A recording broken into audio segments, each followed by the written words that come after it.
Good morning students, कैसे हैं। मैं शारदा प्रसाद। आज हम लोग क्लास 10th साइंस के चैप्टर 1 का अगला टॉपिक पढ़ेंगे, जिसका नाम है रासायनिक अभिक्रियाओं के प्रकार।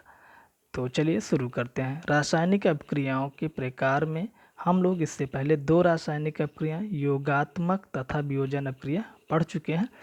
अगला है ऊष्माक्षेपी अभिक्रिया, जिसे एक्जोथर्मिक रिएक्शन भी कहते हैं।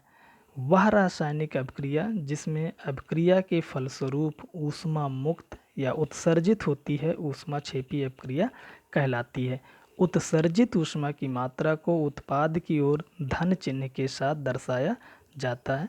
उदाहरण में जैसे कार्बन तथा ऑक्सीजन अभिक्रिया करके कार्बन डाइऑक्साइड उत्पाद बनाते हैं, साथ ही लगभग 94 किलो कैलोरी ऊष्मा उत्पन्न होती है। इसी तरह से कैल्शियम ऑक्साइड तथा जल आपस में अभिक्रिया करके कैल्शियम हाइड्रोक्साइड उत्पाद बनाते हैं, साथ ही उच्च ऊष्मा उत्पन्न होती है। अगला है ऊष्मा शोषी अभिक्रिया, जिसे एंडोथर्मिक रिएक्शन भी कहते हैं।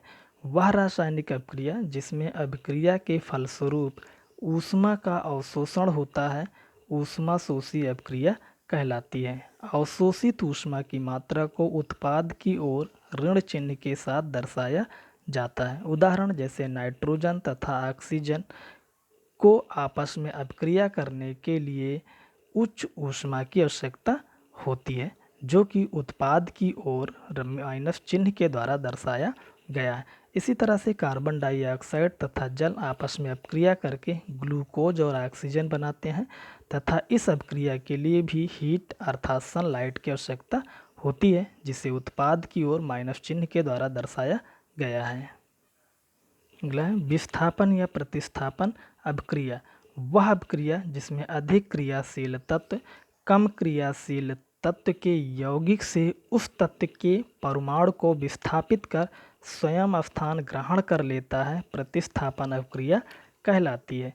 यह अभिक्रिया दो प्रकार की होती है। एकल विस्थापन, जिसमें अधिक क्रियाशील तत्व कम क्रियाशील तत्व को उसके यौगिक से विस्थापित कर देता है।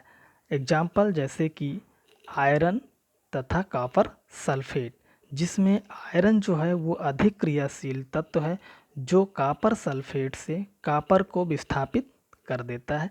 इस तरह से यह अभिक्रिया जो है वो एकल विस्थापन अभिक्रिया है। उभय अवघटन अभिक्रिया। वह रासायनिक अभिक्रिया जिसमें अभिकारकों के मध्य आयनों का आदान प्रदान होता है, उभय अवघटन अभिक्रिया कहलाती है। एग्जाम्पल में जैसे सोडियम सल्फेट तथा बेरियम क्लोराइड दो अलग अलग प्रकार के यौगिक हैं, जिसमें अभिक्रिया के फलस्वरूप बेरियम सल्फेट तथा सोडियम क्लोराइड का निर्माण होता है। तो इस तरह से इसमें सोडियम आयन जो है वो क्लोराइड आयन के साथ, जबकि बेरियम आयन जो है वो सल्फेट आयन के साथ मिल करके बेरियम सल्फेट एवं सोडियम क्लोराइड का निर्माण करता है। तो इस तरह से यह अभिक्रिया उभय अवघटन अभिक्रिया कहलाती है। चलिए गृहकार नोट कर लीजिए, ऊष्मा शोषी तथा ऊष्माक्षेपी अभिक्रिया क्या है। चैनल को सब्सक्राइब करिए तथा इस पर अच्छे से मेहनत करिए।